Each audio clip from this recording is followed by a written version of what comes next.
topics and opinions expressed in the following show are solely those of the hosts and their guests and not those of W4CY Radio, its employees, or affiliates. We make no recommendations or endorsements for radio show programs, services, or products mentioned on air or on our web. No liability, explicit or implied, shall be extended to W4CY Radio or its employees or affiliates. Any questions or comments should be directed to those show hosts. Thank you for choosing W4CY Radio.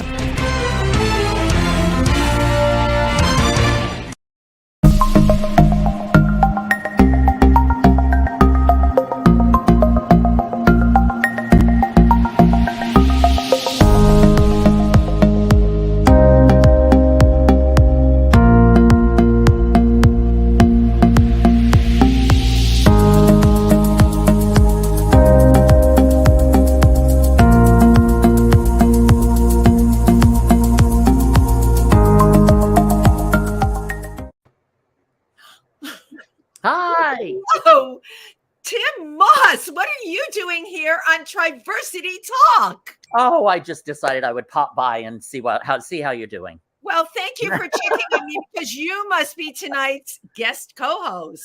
I must be. Yay. Hello, everybody. Welcome to Triversity Talk. I'm sure you've seen we're doing a lot of new things tonight. Let me first thank W4CMY Radio for broadcasting our show tonight. Yay. That's new, and we'll be going with them every single week. And the show time has changed. We're now Wednesdays at 7 o'clock. So make sure you join us then. And we will have a incredible revolving roster, I like saying that, of co-hosts.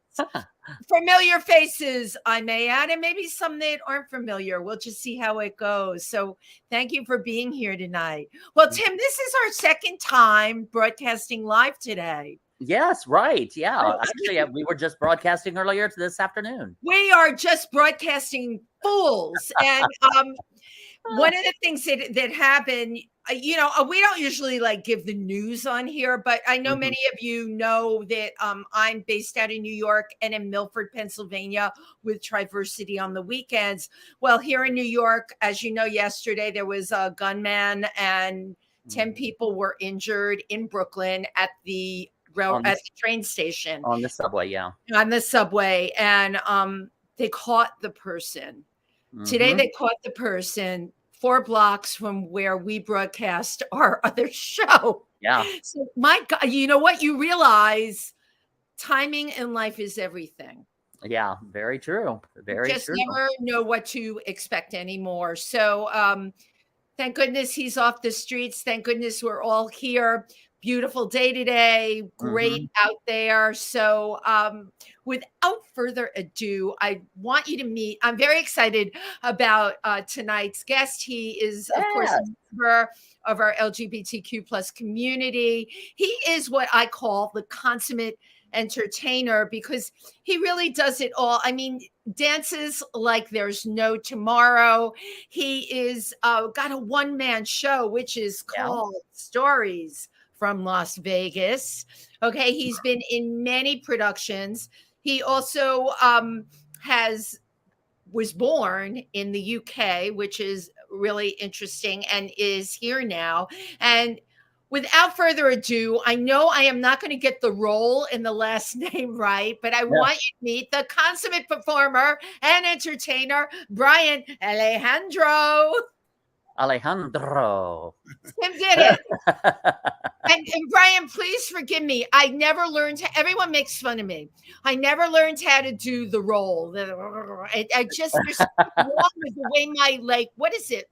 What is it that lets you do the role? The back of your tongue? First of all, thank you for inviting me on. I have to say, Wendy and Tim. And one of the vocal exercises I do deals with the trilling of the tongue, and so maybe something I can teach you. But it is something that is sort of like a so you have to have that air going there. So that helps you to say something like Brian Alejandro. Look at you just showing off there. Okay, I'm going to show you what happens when I try and do it. Is that enough? It's not the throat, it's the tongue. Yeah, let it go more forward. But we can talk about that and practice because I'd love to help you. Brian, I think there is something anatomically wrong with me. No, I do. I really believe this. Look, I'm double jointed, right? I can make my tongue. I'm sorry, my thumb touched my wrist, but I have never been able to make that sound. When I travel in Spanish countries and in Latin America, they make fun of me. They think it's like really funny because I just can't do it. Tim, you can do it? Okay, he's got a little Eartha Kipps thing going on there. We'll all have that whole. I was just going to say, welcome to Triversity Talk, where Wendy will have you doing tongue things within the first 2 minutes. Working your tongue. Because anything goes, right? So thank you so much for being here tonight, Brian. This is actually, in a lot of ways, our Virgin Voyage, our first time working with W4CY Radio. And yeah, I know, right? And a new producer, and everything's new. Wendy doesn't like new things. Wendy likes to be in her comfort zone. I get it. You get it, right? Like that old pillow that you still sleep with, even though like all the stuffing's gone out of it. Yeah. But it is what it is. So you and I believe Tim, we all first met at Pangea, did we not? Yes, we did. And it's funny because Pangea and I've had a relationship for many years, because years ago it used to be called La Spaghetteria. I don't know if a lot of people know that. I don't know that. I love this. La Spaghetti, like spaghetti, right? Yeah, La Spaghetteria.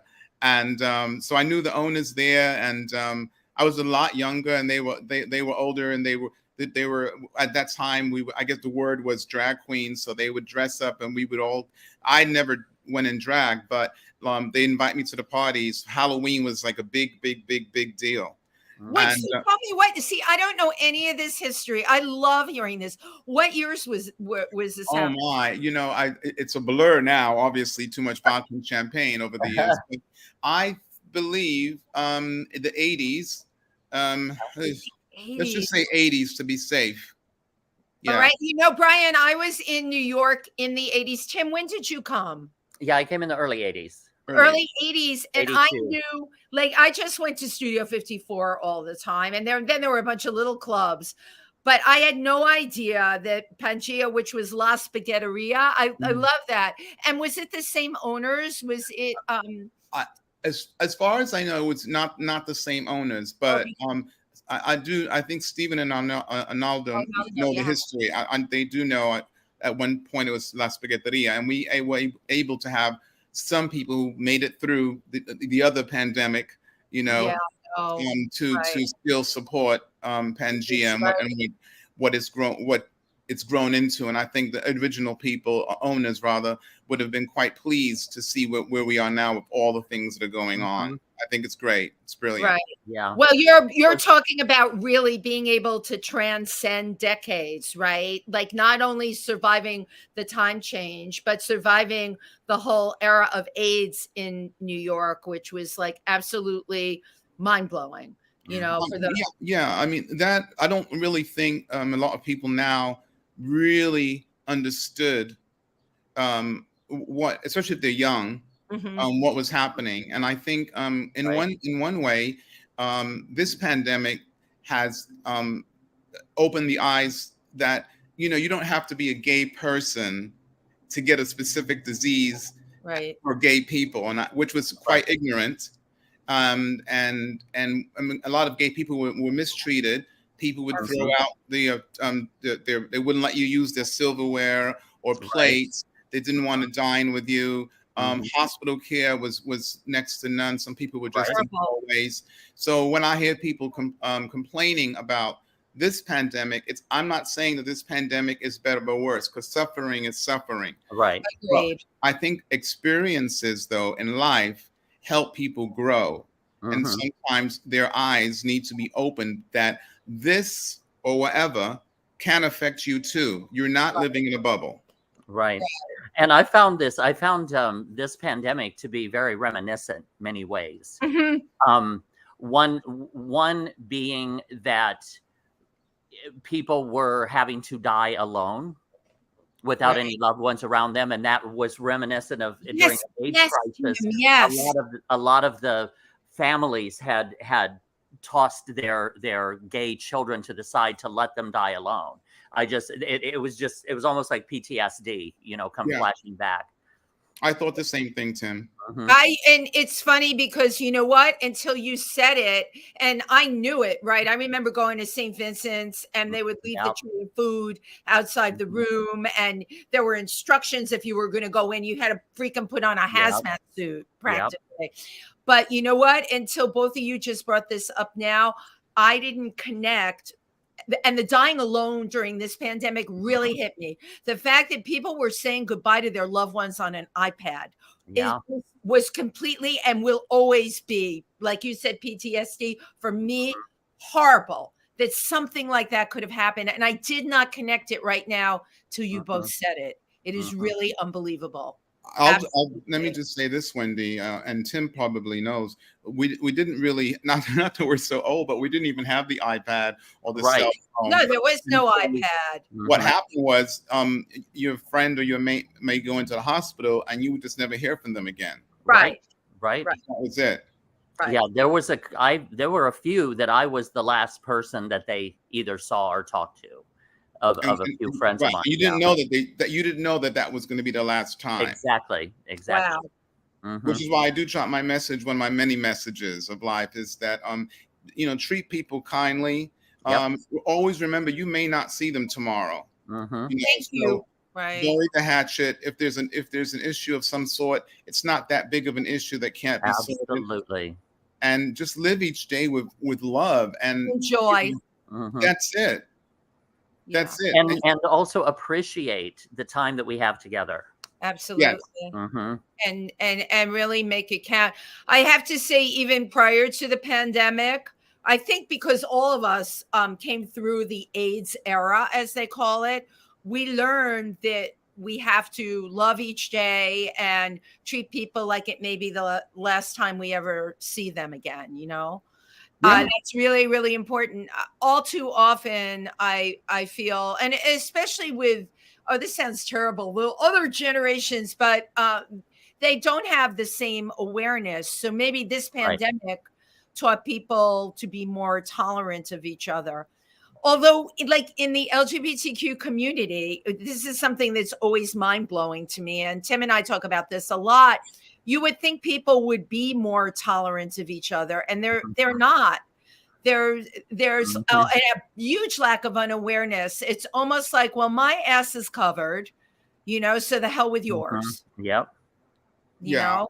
I mean, the community is just really a microcosm of the community at large. Right. So one thing I can tell you, honestly, as a man of color, even back in the 70s and 80s, going to some bars, there were a couple I was not allowed to go into because they just wouldn't let me in. Ice Palace, I'll say it now. Really? Yeah. Oh, stop it! That was my favorite on 57th Street. Why were you not allowed? Wow. I mean, Tim, I can't get into the heads of people who would decide that I wasn't. I mean, it was not a predominantly. The club wasn't predominantly of color, so. So it was a racial thing. Yeah, it's a racial thing. It was a racial. Oh my God! Because I didn't do anything. Wow. It's there trying to get into. Wow. No, you know what? I'm glad, Brian, that we are having this discussion. Absolutely. Because, like, if you didn't bring that up, I'm like completely like not aware, right? I'm a Caucasian person. I'm not a person of color, but I live in New York, and my friends are Black and they're brown. I was not aware of, it's not that I'm stupid. I live in my own little New York world. And there's a lot of things I wasn't aware of that I became aware of, let's just say, in the last 5 years. I have a friend who, she's just my friend. And she mentioned that her son, he goes out and he wears a hoodie and he's dark skinned. And I'm like, so like, what, I don't understand what bothers you about that. She said, I worry for him. I worry for him when he goes out on his bike. And you know what? That plays in my head over and over again, because I think to myself, girl, you must be in some kind of goddamn bubble that you were not aware. Thank you for bringing that up about Ice Palace. One thing I also always want to say, especially to Caucasian people, you don't have to have the guilt of all that stuff. You know what I mean? Right. Like unless you're an active participant and stuff that you know, which you're not. But I'm saying there are things that are beyond your control. But one thing I always say, if there's a situation that occurs around you and you see injustice and sometimes we need white advocates to speak up and say, hey, you know, I mean, of course, depending upon if they have a gun, I would say, you know, don't say too much. Yeah, right. Yeah. But I mean, like if it's sometimes in a store, for example, and you see discrimination, it could be even, I try to help out, for example, because I do speak Spanish, older women, right, who like could be my grandmother who really don't know English, you know, right. and you have someone yelling at them, you've been in this country for so and so, you know, and that's a conversation. But I try to be the interpreter to help because I have compassion for someone. Right. Well, it's obvious you have empathy, you know. Question. So now you grew up in the UK, right? Yeah, I did. Yeah, I was born in London, in an area called Tottenham. So if you're familiar with sports, and maybe some sport fans out there who are Tottenham Spur fans, and, I grew up not too far from the stadium, actually. Well, I do want to get back into that a little bit more, delve into that more. But when did you move to New York? I came. No, a little bit. Like, well, hold on. 70s, like beginning of this. So sort of 70s. I remember that Martin Luther King had recently been assassinated. Okay, and so there was a big stuff going on. Yeah, my question is did you feel any racial tensions when you were in the UK, or did that start when you got to the United States? Oh, Tim, thank you for asking me that question. I have never felt as profiled and as disrespected as I have in the United States. Wow. I've even when I speak to my cousins and I tell them some of the situations, they actually can't believe it. You know, I mean, I'm educated. I can conduct myself well, and I'm not saying that to say that just because you're educated that means you're a good or bad person. But I think I conduct myself in a way that shouldn't attract the attention of police, or I shouldn't be a suspect, or sometimes sometimes it's not physical. Okay, so sometimes there's an interaction, and you know it. But you see, you might not know it because you really it wouldn't happen to you, so you couldn't. So but it's something that I see. Like, let's say, I was just going to say, can you give an example? Yeah, and it's kind of like my hoodie story. Like, it's similar. Like for example, I could be in the store and there's a person in front of me who, you know, is not a person of color, and they get to the countertop and the person's all chatting them up, and I'm thinking to myself, I said, oh, they must know each other, you know, and she seems very friendly, so this is going to be like a really good experience for me. And then I get there, well, first of all, they'll say like next, and I'm usually like, oh, well, there's no one else behind me, so that's me, you know. So I get there, and then it's just a very cold, icy exchange. Wow. Even if I may try to say, you know, hi, you know, not hi, but you know, how's your day going? Oh, it's fine. Or no smile, no nothing. Like I said, well, you were chatting that one up there. You're not chatting me up. Let's, you know, what did I do that made you not want to chat up with me? You know, and I don't mean a long conversation in terms of, you know, but human kindness, friendliness. Right. So I don't get that a lot, but they want my money, but they just don't want me there. Wow. There's the lack of friendliness, and you're actually you're keeping it real here tonight, Brian. You're not the only person I've heard that from. It's interesting to me because the first time I laid eyes on you, when I saw you at Pangea, I can tell you had this beautiful cap on. It looked like it was handmade, and it was the way you dressed, your whole persona. And here's what registered for me. Oh my gosh, what an exotic looking performer. I wonder if he's from Sri Lanka. So there was none of the other stuff. I couldn't wait to talk to you because I knew you must be from some fabulous part of the world. And I was actually disappointed when you started speaking. And I'm like, God damn, just another run-of-the-mill person on the Lower East Side, you know? Yeah, I mean, I don't try to. I mean, what happens is, I do travel. I've always traveled from a child, so I've been to so many different places, and I don't say, people don't know because I'm not the type of person to say, well, I've been here and I've been there. Right. Well, I always had a love of different styles and different fashions, and I always wanted to create my own style. I don't have to watch a video or Rihanna or Beyonce to tell me, God bless them, but I know what works for me. And so the hat you saw, I think, is what I bought when I was in Istanbul, in Turkey, Istanbul, formerly known as Constantinople. Yes. Right there, that's a good, thank you for sharing that with us. But it was your whole sense of, you were standing there.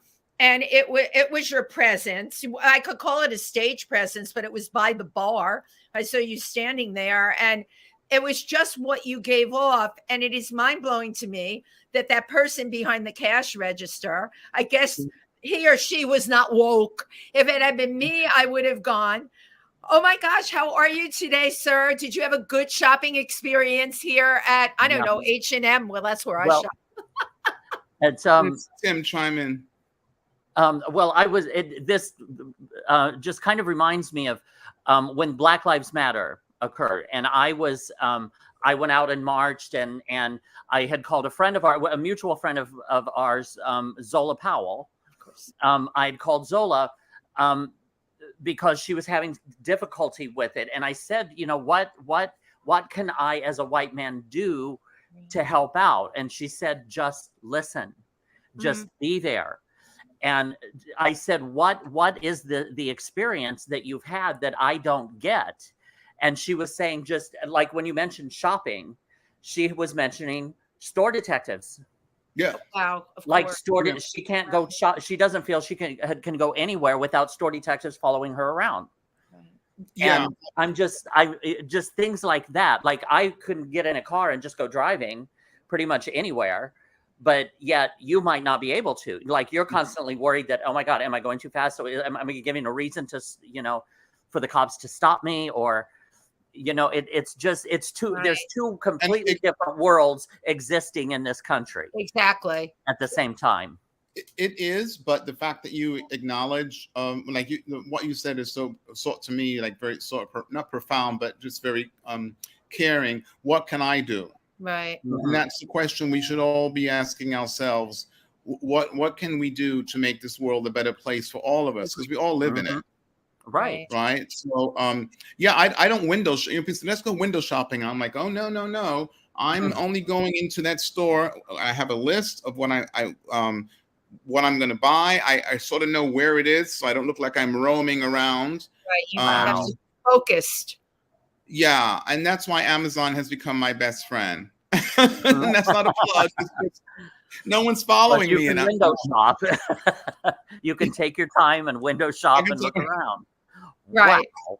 Right. Without being judged, and you're safe. You're safe. I'm safe. And let me say this. Sometimes, when I was talking about it's sort of undertone. Sometimes I would go into the store and say, can I help you?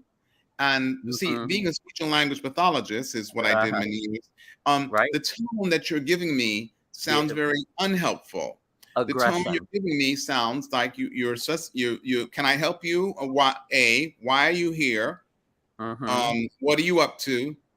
And so it's not really can I help you? It's just more like sometimes it's like, get the out of here, So there's that. But I just wanted to and I must say this. I'm saying it because sometimes people say, "Oh, you're going on and on." Not you, but these are things that some of us, of people of color, go through every single day, several times a day. Right. Yeah. So it does sometimes lead to mental issues in terms of depression. Absolutely. That wears on that would wear on a person, anybody. So Brian, I want to build on what you're saying a little bit. If you walk into a gay bar, we're in New York. Can you walk into any gay bar and feel comfortable?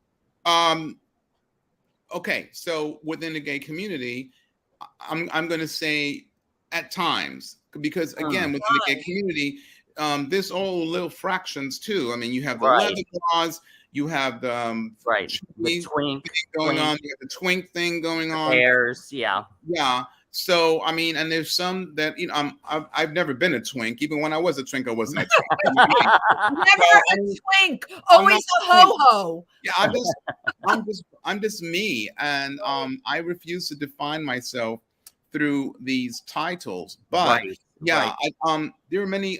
Tim may know on Christopher Street back in the 80s and 70s. Oh yeah, there were a lot of places that I wouldn't dare go into.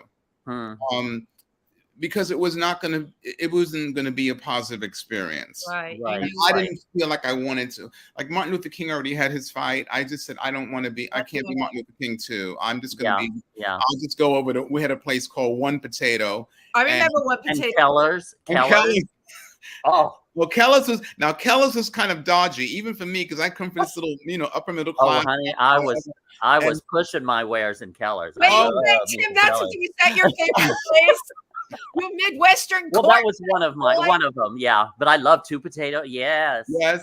And I had a friend. Actually, he liked to go to Keller's. And we were not from the same stock, so to speak. But he was a very good friend of mine. And he said, "Okay, well, don't dress the way you dressed when you went to so and so." He said. He had to tell you how to dress. Because he said, you're going to be a little too much. It's going to be a little too much Alexis Carrington Colby for them. Yeah. So, no Dynasty. Not Dynasty night, darling. I said, you mean Dynasty? He said, well, whatever. Dynasty. Oh my God. I love that. Too funny. So I guess, growing up in the UK, you're coming out or not coming out or just being, right? I had friends that just never came out. They just were. You had the support of your family and it was cool. It's tricky. When I was in the UK, actually, I was just me. I wasn't really so much concentrating on gayness or whatever. I was concentrating on my studies and always wanted to be on TV and dance. And ultimately, I always used to say, I just know I'm going to be somebody. I don't know what it is I'm going to do, but I just want to be somebody, and do something with my life. And my parents helped with that. Now, second part, when we did come to the United States, that's when I was a little bit older. So I began to realize, I did have girlfriends, yes, but it wasn't really until I got away to college that I was able to finally sort of put things in place. I had to be away from my family, actually. Of course. Right. They weren't as supportive as one would have liked. It's not when you have to remember my parents coming from Panama, right, and then having a Caribbean background. Not so much religious, but that sort of macho. No, it is. That's a tough thing. That's why I'm asking you that. I knew you. And it was also the era, right, in the 70s and the 80s. I mean, now it's come much further along. Yeah, but at that time, it wasn't really talked about. It wasn't, it wasn't in society. But when you talk about like Panama, Central America, or Caribbean culture, it is very different coming out to your parents in that culture. It's kind of, I guess the closest thing here is like Italian Catholic. A lot of my Italian Catholic friends, it's been very challenging for them. Still, it's just, it's cultural. What I will tell you is a funny story. I was going out one night, as I oftentimes did when I was back from college, and going to the city, and I was going to all these sorts of places. Better Days was a very big hot spot, especially for a minority, even though it was run by the mafia. A lot of these gay clubs are run by the mafia. I don't know if a lot of people know that. Yeah, right. Yeah, Stonewall was run by the mob. Yeah. So quite an interesting thing where they know how to invest their money. So my mom had moved me upstairs to the attic. So, cause I had a brother. And so the attic was my room because we lived in Queens at the time. No pun intended. Yeah. And, so I'm coming down dressed, whatever, not to express, nothing crazy. And then my mother confronts me. It was very Susan Hayward, Betty Davis, She says, "Are you a homosexual?" Oh. I said, "Yes." Yes, I am. Wow. Wow. Oh A my moment of gosh. truth, Brian. That's like then and Wow. there. Yeah, What did she I was like, say? I can't play this game. And I said, I'm going out tonight. So What um did she say? oh, my mom, she started crying. Then, they go through the thing where they're cursing, and then they're Right. but I said, oh, darling, I have to catch this bus. So I Yeah. need to, Wow. like, we'll deal with this. It's going to We'll come up talk again. later. But I mean, like, I just wasn't going to be one of those people that was dishonest with my parents. I knew I was going to get the wrath of it, Mhm. but I needed to be mentally sane. Right. I Right. needed Easy to be mentally you sane. are. Mhm. But Wow. again, not easy. This is your parents, right? And I have friends now, and we talk about this. Their parents never accepted their, Mhm. the fact that they were gay. They just Yeah. parents wouldn't accept, and that is, even though you find your truth, right? It's not so easy going through your life. I always wanted my mother's approval for my career, for modeling, for acting, for Right. going to Africa. I never had my mother's approval. Mhm. And that is something I still deal with to this. Yeah. Right. know. Right. Well, I think my message would be to you and to many, and even to myself. I have to remind myself: accept yourself. You Mhm. are a unique being. There is no one like you, Wendy. There's no one like you, Tim. Absolutely. And we have special gifts. We are unique, and Mhm. we have something to offer. And there's going to be that one thing, or two things, or three things, how many things that we do where we affect people's lives in a Right. positive way, and we may never know that we did. Mhm. Right. Okay, so whether we get the acceptance of our parents, as much as we love it, it doesn't necessarily mean that much, because you develop other families outside of your Yep. family. We call it our chosen families too. And Right. Yeah. that's Yeah. important. But like back in the 70s and the 80s in particular, when the gay community was just starting to bubble up to the surface and starting to emerge into society, I remember being very discriminatory of who I shared that information with. You had to kind of feel your way and figure out who you could tell and who you couldn't tell, and kind of along that line. And now I don't know if it's with age or what, but I don't give a shit. You don't care. We have no filter. Tim West has no filter. No, you're quite right, Tim. Actually, we developed certain communities. I remember. I don't know. So you may or may not know. There was a very famous Vogue, Willie Ninja, and he and I, Willie, yeah. Of course, Yeah. yes. we went to high school together. Oh, cool. But Willie, we were in different parts of the community. But whenever we met each other in what's it called? I should know. I went to NYU. What's the school? Washington Tisch. Square Park, Tisch. right? Yeah. Well, I was really in Tisch. That's a whole other story. Okay. But I did go there. But Washington Square Park. Yeah. They would have their his house, and I was just Right. me and a few other people, and there was a little section which was called the runway, and Yes. you always had to have something, whatever. So I had some friends. I said, okay, let's go down to Washington Square Park. Say, what are you wearing? I'm gonna wear this. We're gonna wear the outside.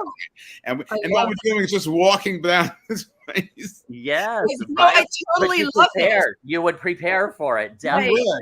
And then it was drag. also a way to get out of, like as Tim was saying, like finding your community, because that was a free space. It was a safe space. Right. You knew no one was going to jump you or attack you or curse at you or demean you. And there was also like the peers, and then and tracks. Yes. That when I'm thinking of voguing and all of that, those seem to be the kind of early. Brian, you I can only imagine you moving and walking the runway of Washington Square Park. Oh my! I used to model. Funny, I did used to model. I mean, every day I work out. I'm always pulled together, because I don't know if you remember this commercial called it was for Barbers On, and they said, be a model, or at least just look like. I remember that. I worked with them. Oh my God. Yeah.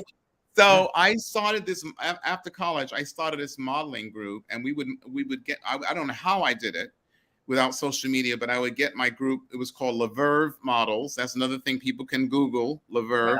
Yeah. You probably would mostly see me, but it was I got this group of people together. They would rehearse in my apartment, and then we would go to these clubs, and we opened for Fonderay and a few other famous acts. And was it a house? Was it like a voguing house or no? We didn't vogue. We modeled we were like the models, posers. They posed. Wow. We were models, and two of the girls in my group went to Paris because I told them, I said, listen, I can't really take you any further. You know, I can show you what you need to do. Yeah. This is what you need to do, but this is where you need to go to get the actual work, because I'm sort of a short model, and I'm always mad that they don't have a bigger market for men that are small, because it's not like all Americans are 6'1". Right, you know? Exactly.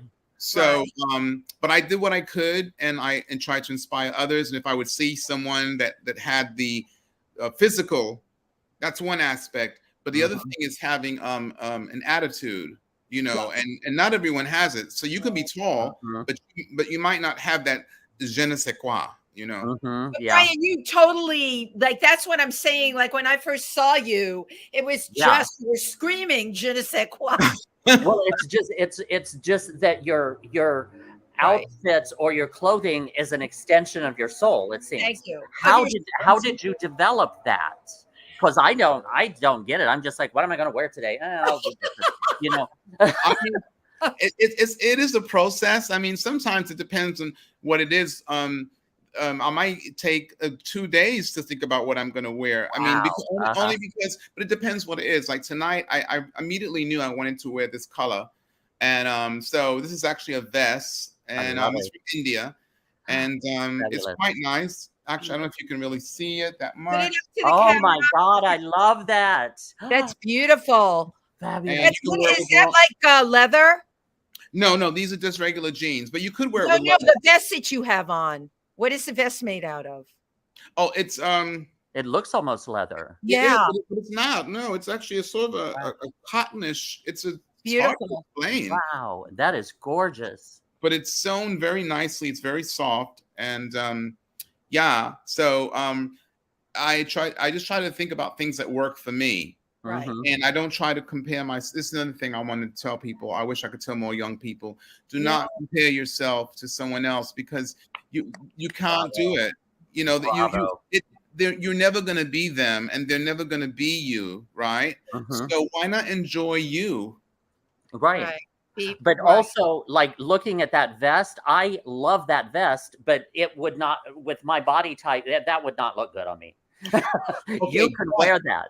Thank you. However, there could be the idea of the vest, something that would work for you, that may be loose fitting and a little bit longer.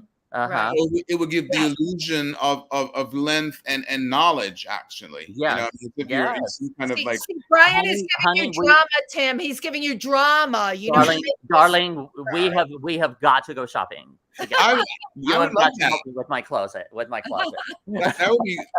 That could be a whole episode too, Wendy. I mean, let's do a shopping episode. That's just genius. Totally love that. So Brian, you know, I know you put this model agency together. It was your agency, and you also have a dance background. How did all of this evolve into your one-man cabaret show, Stories from Las Vegas?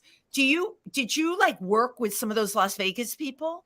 Well, see, part of the illusion of my act for the one man show, Stories from Las Vegas, is because a lot of the music I listened to growing up, that's what my parents played.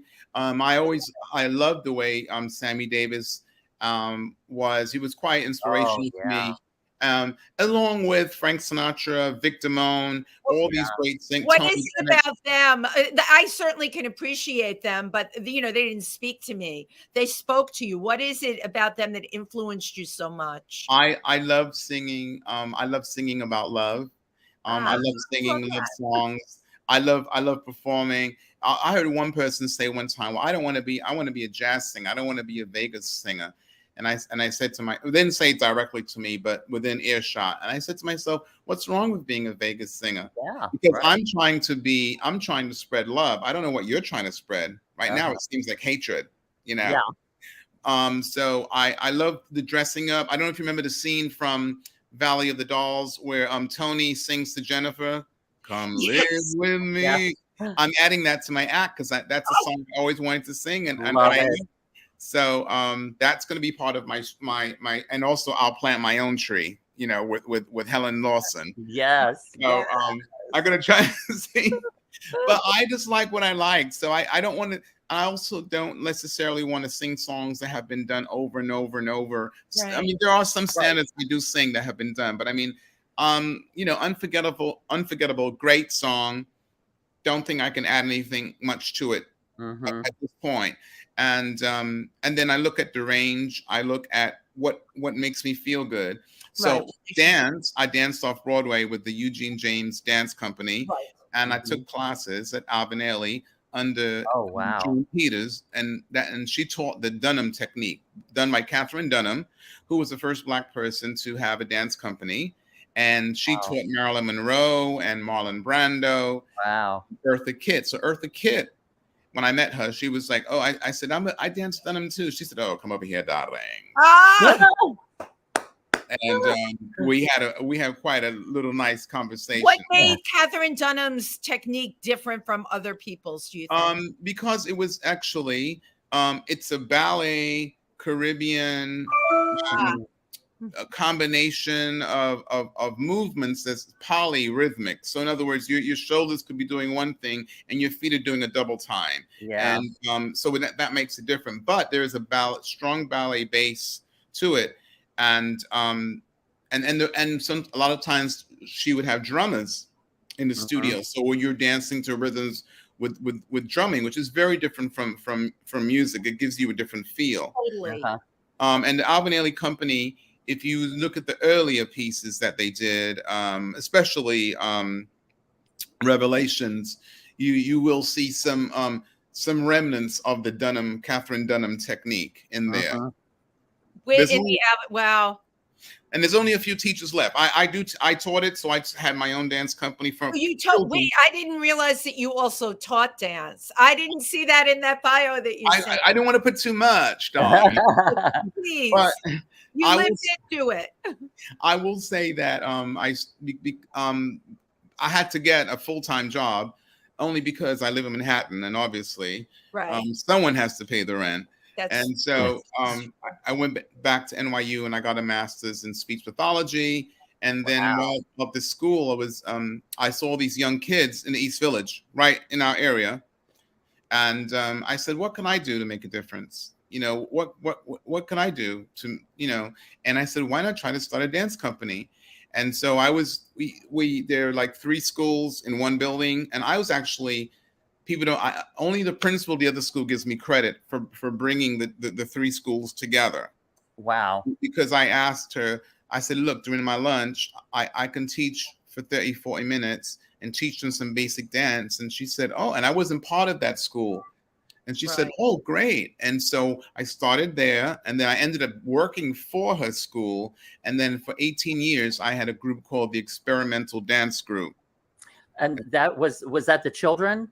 Yes. Uh-huh. Yeah. Okay, and were these public school kids? Yes. Okay, so I have to bring this out right now, Brian. They had cut the arts in the public schools. Okay, and you know what? You want to talk about paying it forward or giving it back? Here you are. You come along and you're offering this amazing opportunity to public school kids. It's terrible what they've done with the arts in school. So thank you. Thank you for doing this. Yes. I had no idea. And you know what? I was exposed to music by my first music teacher his name is Mr. Fishkin. And it was in Queens, and I played the clarinet, and I was quite good. I was very, very, very disciplined. And he's still alive, thank God. And I'm in touch with his wife because she's more on social media. And so we're trying to set up a time that I can meet him again after all these years, because he's really inspired me absolutely to be involved with the music. And I just want to let him know what a difference he made in my life. I mean, my life was great. It wasn't as if I came from, a bad upbringing, but No, he obviously, enhanced my life. He enhanced my life. And Yeah. maybe I could have gone in the wrong direction had it not been for what he gave freely and willingly, Right. So I guess maybe that also helped me get the dance company, experimental dance group, and try to give stuff to kids. And I didn't charge that much. I had to charge something, darling. I have to eat. Yeah, right. Right. To keep yourself in your jewels. Right. Yes, What I think that's just a fantastic idea. And do you have any kids from those programs that came back to you X amount of years later? And it's so funny that you mentioned that. Yes, I am in touch with, I would say, about 8. And one of them I still mentor. And, I keep him in my, I still mentor him. He's a grown man now. And you may see him at some of the shows because he comes, he's like an old soul. And he used to get speech therapy from me. And he just calls me Pops now because he was calling me Mr. Scott. And I said, okay, you can stop calling me Mr. Scott. Right. And so I'm trying to teach him also about saving money and how to invest and just the things to do and get the education, get his master's and stuff like that. So, yeah. You're such a good mentor. I mean, because I mean, those are things like dance, movement, music, all of that, and like how to save money and how to pay your rent and do all of this should all be taught in school. Right. But it's not. They should have you in New York City high schools. All right. They absolutely should. You and how to do all of that and look good doing it. You're right. Fabulous. At the same time. The thing is, the schools don't offer as much in public schools as they used to. And all my friends who were in that track at that time, all of them went to college. Right. Many went to Ivy League. And I'm saying this for a reason because my guidance counselor wanted me to go to community college. And I said, oh no, well, why would I had good grades? But she didn't, it was just a job for her. And she didn't see that I was actually a smart person. I'm a minority. And so therefore just go to community college and get it over with. You're not going to be anything. Wow. I wish I could meet Miss Torres now. Yeah, you show Miss Torres. Now, Brian, I have to share something with you. I went to Walton High School in the Bronx. It was a terrible school. Okay. Our honors program had 35 of us in it.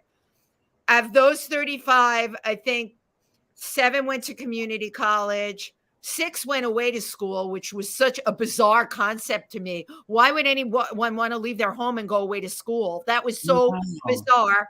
And I went to Lehman College. Okay. All right. And then my parents left the Bronx and I had to go to a community college in Fort Lauderdale. I transferred to SUNY Binghamton after that. But I tell you this story because I came out of a neighborhood and I went to a high school where people just didn't go to college. And people find that hard to believe when they meet me. But, not my daughter. Everybody not only went to college, they went away to college, right. Not for me. We were just not that is all I can say. And the school was actually Walton High School by the time I got there. Terrible. Is it still there now? They made it into a charter school. But when I run into people and tell them I went to Walton, they're like, get out. How did you ever survive it? Mm-hmm. And honestly, to this day, I don't know how I did, but that's why I'm connecting with what you're saying about paying it forward and helping those kids. Brian, we're on our last leg here. I don't know where. Yes, but I would just like to say thank you very much, Brian Alejandro. You got it. For all you've contributed, and just for being such a beautiful soul and sharing that and your wisdom and your insight with so many people. Right. I thank you for inviting me. Thank you, Brian. I tried to say what I could about just treating each other kindly, get to know each other. Travel outside the United States. That's another issue. We could talk about that too, but not now because we're running out of time. However, please check me out on YouTube. I'd love to get some more subscribers. I just love you to hear my music because it will make you smile, make you happy. And it's reminiscent of Las Vegas and the stories of my connection with Sammy Davis and Frank Sinatra and Dean Martin and love it. And your show at Pangea. Yes, right. And your show will be at Pangea. Do we have a date yet? I don't have a date yet. Well, I'm leaving for the UK in like 3 weeks. And when I get back, I'm going to speak to Stephen. And hopefully there may be a brunch thing happening on Saturdays. So if that happens, that will just be a mini version. But as soon as it's all placed, Wendy, now that we're connected, and I'm so glad that I met you, really am. I will let you know. And Tim, please feel free to stay. Thank you, Brian. Tim, thank you for co-hosting tonight. My pleasure. I can never have too much of you. Thank you all. Thank you, everybody who tuned in. Have a good night. Thank you. Cheers.